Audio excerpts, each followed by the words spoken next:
Так, ну что, сегодня обкатываем нашу сковородочку. Вот засыпали солью ее, прожариваем хорошо. Будем готовить картошечку и потом шашлычки на углях.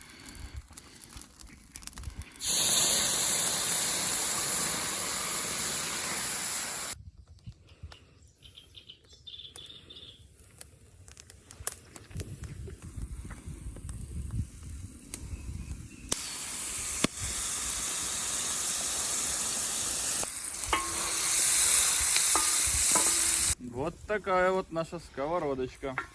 Понеслась. Превращается вот эта штука из сковородки в мангал. Оп. Красота. Кстати, халаты. Это сила. Видите, пригождаются как.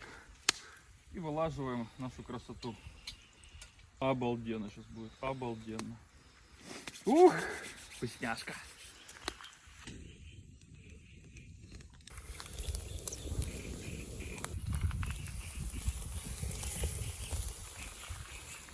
Ура!